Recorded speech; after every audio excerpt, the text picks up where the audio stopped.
Welcome to the Pay Yourself First podcast. My name is Chris Jolly, and I'm on a mission to financially empower millions of entrepreneurs. I want you to make and keep more money so that you can begin implementing and turbocharging a plan for creating financial freedom your way during the life cycle of your current business without spending a ton of time or becoming a professional investor. You see, most of the financial teachings out there are made for employees, not entrepreneurs.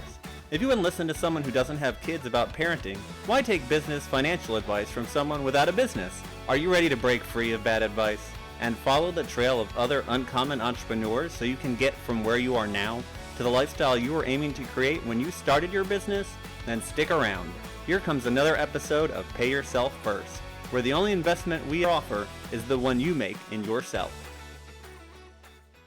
Hey there, everybody. Welcome back to the show. I'm very excited because today I have another amazing online entrepreneur with us. His name is Marcus Ducheine, and Marcus is calling in from here in South Florida, not too far from me today. Marcus, how are you today? I'm doing well. Thank you for having me. Yeah, absolutely. Thanks for taking the time out of your busy day to hop on the podcast and share all your valuable insights with me and the audience. I'm sure it's going to be great. So now you have a company called Greenhouse Foods, and you make vegan food products and you sell them, it sounds like, both retail and wholesale. Is that correct? That is correct. Awesome. Can you tell the audience a little bit more about the business and who you serve and how you got started in it? Yeah, of course. I've been in the industry about 8 years. I first started just by working at a local vegan deli just to gain my knowledge. And it was something fun at the time. There weren't really a lot of vegan options. This is before Beyond, before Impossible. This was definitely way ahead of the curve. This is something new that is at its innovative state. I just fell in love with the concept, and I worked with that deli. I gained knowledge. I gained experience. I learned everything there is about to constructing proteins and different ingredients, and just the overall experience of wanting to be in the food industry but not really knowing what you're doing. Did that there. Then as I grew with that small business, I became a distributor. I bought a refrigerated vehicle, and we started delivering their foods to a multitude of restaurants. We scaled that up to about 27 restaurants, and we were in a few little grocery stores, and things are looking great. We're moving volume, and then the pandemic hits. So once that happened, a lot of things in the food industry changed. And fast forward with the fallout of what was happening with dine-in cuisine, larger restaurant groups, that kind of threw a wrench in a lot of small businesses and operations. And that caused the deli, our first home, they went out of business. And then at the same time, those 27 restaurants quickly dwindled to about 4. With that being said, knowing, learning the knowledge and getting into it, we decided to open up our own food manufacturing company to continue to sell and serve those customers. And we started from scratch. We did something new and different. We knew at this point Beyond and Impossible and those bigger brands were coming with their type of product. We wanted to be different and use like all whole ingredients. So with us, we're taking a cleaner route. All of our products are primarily made out of chickpeas, organic wheat,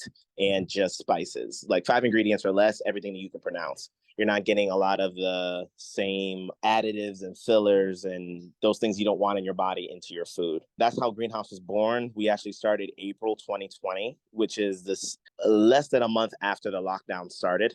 Nothing better than to get into the lab and throw stuff at the wall. And from there, we just hit the ground running. We started helping other businesses manufacture their plant-based proteins. We work with Mighty Lentil Adasha. She is a great local entrepreneur, and she feeds Baptist Health Hospitals and a lot of different food chains gluten-free protein that's primarily made out of chickpeas. We started building that partnership, and that gave us a consistent runway to continue to feed people. And then from there, we started developing our own products and getting into other local food chains and stuff like that. So as we scaled that, we started doing local events like the Seed Food and Wine Burger Battle. We came in second place. We started making more connections with the people in our fan base that we've continued to grow and connect with over the years. And now we're getting into the retail space, and we ship nationwide. So that's basically the story on how we originated. That's amazing, Marcus, and quite a journey. Thanks for sharing that with us. I know that it was a tough time for most businesses during the pandemic, but restaurants especially. I've been in and out of the restaurant business, owning and running things most of my career, and it was one of the few times I was actually glad not to be in it. I know it was a hard time for a lot of people, but you were able to make that pivot as restaurants started closing down and change direction. Can you talk about what the most challenging part of that was for you? I think starting a business from scratch and not having, let's say, investment capital or even credit. We had no credit cards. We built this business cash, straight cash, and we just built it from there. We had the connections, but I think when you're trying to scale something, you got to make sure that your numbers and your margins are like tip top shape, especially if you're trying to run lean and grow in a fashion like we were trying to grow. Because when you're feeding wholesale and you're trying to scale,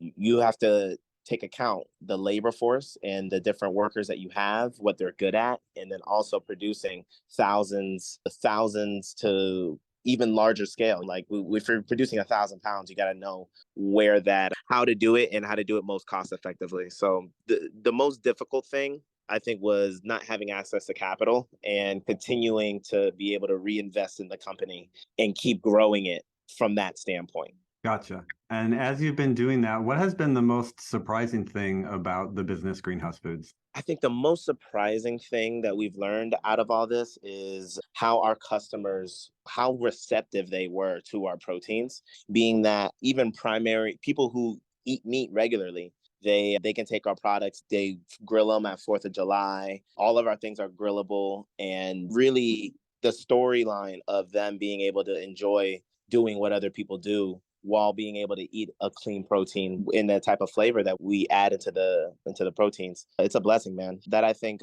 that was the most surprising thing. Gotcha. And those products are so needed because, like you said, there are so many alternatives now if you're eating plant-based, but a lot of them do have all kinds of weird additives, chemical components made in labs, that sort of thing. And if you're looking for an alternative that is more natural, there aren't very many out there. Exactly. Okay, now, Marcus, what is the biggest financial goal you have right now inside the business? The biggest financial goal, I think, would be securing capital. We know that our products are unique and we're a local business. And we know that with what we're able to produce and what we can do, when we bring in other partners that are better than us, it's only going to allow us to scale even more and get some of the more of the awesome foods that we're creating into more people's hands. I love it. Okay, now I want you to imagine that your business is a hose and the money coming into your business is like the water in the hose. Now, as we all know, hoses can get turned over themselves, they get kinked, and the flow of the water shuts off. What's the one thing that's keeping more cash from flowing into your business? That's a good question.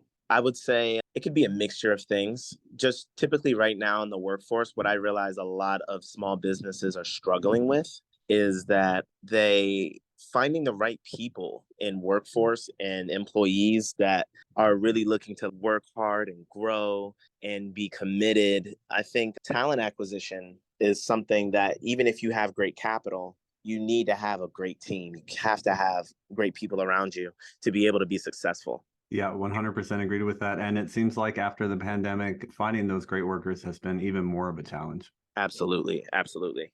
Okay, now can you tell everybody out there, Marcus, a little bit about what financial freedom means to you? Beyond a number, I want you to imagine that you've got the business to a place where you don't have to show up for work every day if you don't want to. Somebody else can do all the tasks you're currently doing, and you're making all the money you need to live the lifestyle that you've always imagined. What are you going to do with your time then? Oh, continue. I would continue reinvesting into the business community. If once Greenhouse is on autopilot and there's other food brands out there that are looking to get into the market, it's always about reinvesting into that same entrepreneur that you were when you were looking at that stage. As long as you're giving back to the community, I think your business continues to grow while you're also making other people's dreams come true too. And that creates more opportunities all around. Yeah, absolutely. And I'm such a firm believer of the giving back and helping people who were in that same place you were, which is exactly why I started the podcast. Now, I want to ask you, what is your biggest initiative in the business this year? So if you could get one thing accomplished by December 31st, what would it be? I would say getting our own facility. Right now, we rent commercial space, but what we could do with with our own location, we can get way more certifications, S certification, kosher certification. It'll allow us to build out a place that is specific to allowing us to scale in the long term. So when you're able to do that and also have a home base where customers can come and connect with you, pick up things retail, and you can then have a branded area where, okay, we manufacture and we're supplying nationwide. Everybody's trying our products. And then you get a sense of community too, where people can come and connect with you and also get a forefront that way. Love it. That sounds like a great goal. As you journey to financial freedom yourself, what actions are you taking right now, or where are you on your own journey towards financial freedom? Oh, that's a great question. With me personally, me and my wife, we just had our first daughter. She's 18 months. And it's been a blessing. Becoming a new dad, along with everything in business and everything like that, is that okay? What we really want to do is pass on that legacy to our kids to be able to continue that growth. And I think what I've been doing personally is trying to not only build a savings and setting money aside, but also investing in different life insurance policies and also looking at different funds where when you are making cash and everything's moving on autopilot, you got to have a plan on what you're going to do with your money to make it grow. But yeah, there's a combination of things. There's fiduciaries out there that you can get through a bank. There's all these different videos and online courses where you can find different things to get into, like government contracts, or that's also something that's been on my list for this year. Is a lot of business owners think that you have to either stick B2B or go direct to consumer. There's also that category of going B2G, where there's government contracts out there that your tax dollars are there for small businesses for you to thrive. And that's something that I'm really trying to spearhead with my team now and learn more about that so we can pass that knowledge on. Very cool. That sounds like another great avenue for your products. Marcus, for anybody who wants to know more about Greenhouse Foods or is interested in putting in an order, where can they go to do that? Oh, they can go to www.greenhousefoods.com, and they can also follow us on Instagram, where a lot of our content and our partnerships are highlighted on there. But all they have to do is go to our website.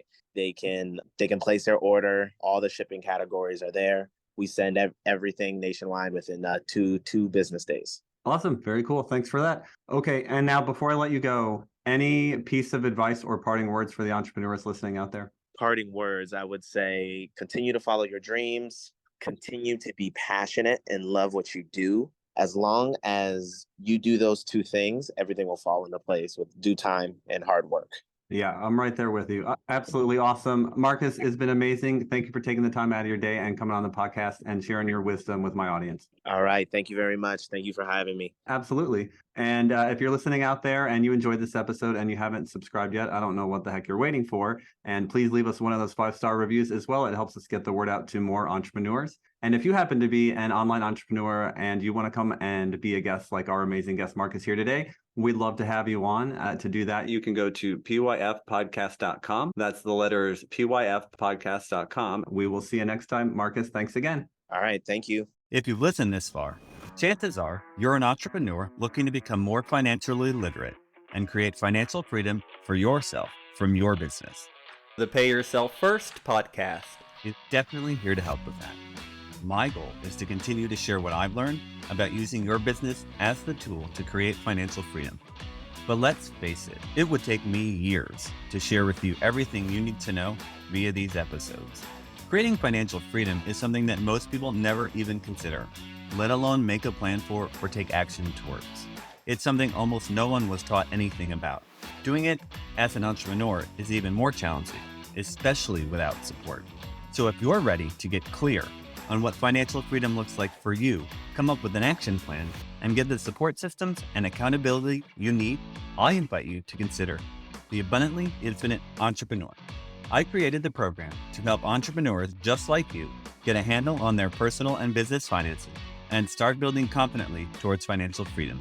And it's how you can discover ways to take 10 years off your retirement, add an extra 5 or 6 figures to your portfolio, and finally get clear on what numbers you should be tracking in your business and why. Together, we'll gain clarity around your financial goals and what being financially free would actually look like for you. Then we'll put together a customized game plan to get you there and the accountability to see you through. And by the way, you're also going to get all the spreadsheets you need to run your numbers, lifetime access to the materials, including any updates, and entry into our members-only community. In addition to all the knowledge, coaching, community, and systems that you need to create financial freedom from your business, you'll also receive a free financial assessment, a retirement planning session, and guided meditation aimed at helping you embody the feeling of true financial freedom. So yeah, you can just listen to the free content on these podcasts to help you move towards becoming a financially free entrepreneur.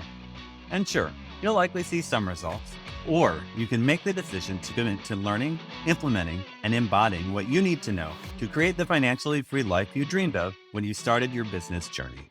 Click the link in the show notes to answer a quick questionnaire, and you'll be on your way to joining the abundantly infinite entrepreneur.